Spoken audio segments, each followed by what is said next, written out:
The Rotary Club of Tanawan has seen through many programs and projects designed to help the less fortunate as it continues to adhere to Rotary International's annual themes within its bounds.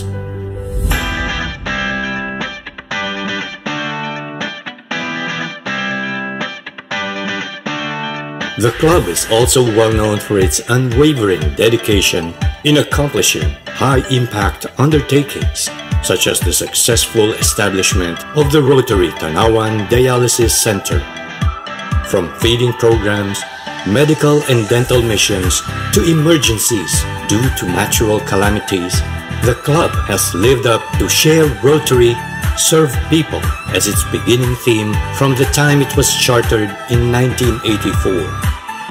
In yet another challenging endeavor, the Rotary Club of Tanawan ventures into a project that will seal this year's theme, Rotary Connects the World, as it sails to a remote island carrying the club's battle cry, Rotary Beyond Borders.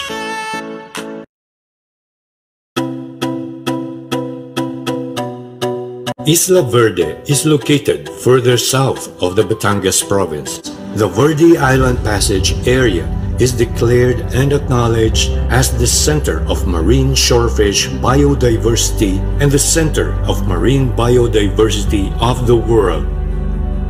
Despite the compliments and recognition, however, Isla Verde is not without heartaches. Dito din ako sinilang sa bundok. Dito ako lumaki. Talagang nakita ko yung paghihirap ng mga tao dito pagdating sa tubig. Unang-una ho, nagising kayo ng madaling araw, pupunta kayo doon sa playa, kuha kayo ng tubig, dadalhin niyo pa pupunta dito sa bundok. Talagang halos yung 4 na oras, 5 oras, doon na nakakapunta ang inyong panahon sa pagkuha ng tubig sa baba. Naranasan ko din ho yan. Kaya kitang-kita ko ho na talagang dito sa bundok, kung kaya kailangan dito, ay tubig. Kumbaga ang kuryente, hindi pa eh. Kumbaga ang tubig ay pangunahing, sabi nga hindi mabubuhay ang tao pag walang tubig.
In our hearts, grant that the desire for what is right and good will guide the use of scientific knowledge.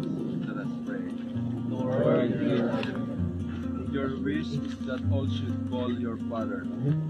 Grant that those people who suffer discrimination may be helped by all of us to gain the rights and advantages that belong to every human being. Let us pray. Lord, Auspicious San Antonio Water System Isla Verde!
Rotarians ng Rotary Club of Tanawan District 3820 at ng Rotary Club of Daegu City, South Korea. Narito po upang buksan ang patubig natin mula dito sa itaas, sa kabundukan at patungo sa isang sitio Matalisay. Narito po tayo sa sitio Matalisay 1 ng Barangay San Antonio. Narito po tayo upang saksihan ang pagtulo sa kauna-unahang pagkakataon makalipas ng dekada, napakaraming dekada na magkaroon ng tubig dito sa mismo sa tahanan ng mga consumers ng sityong ito. Nagpapasalamat tayo sa Rotary Club of Tanawan District 3820, sa Rotary Club of CG Daegu ng South Korea, District 3700, sa kabutihang loob na mangyari ang katuparan ng pangarap ng mga taga San Antonio.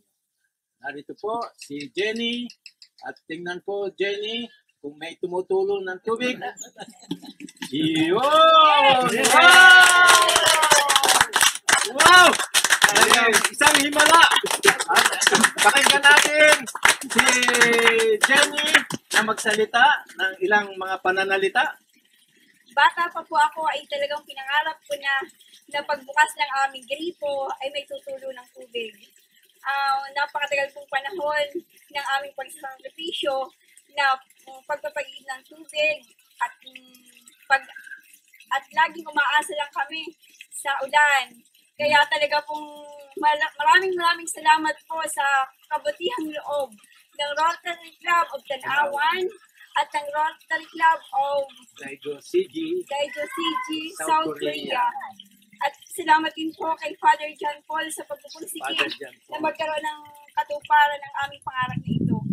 Maraming salamat po at gayon din sa Panginoong Diyos na talagang nagbigay ng katuparan sa matagal naming pangarap. Muli, palakpakan natin! Maraming salamat po!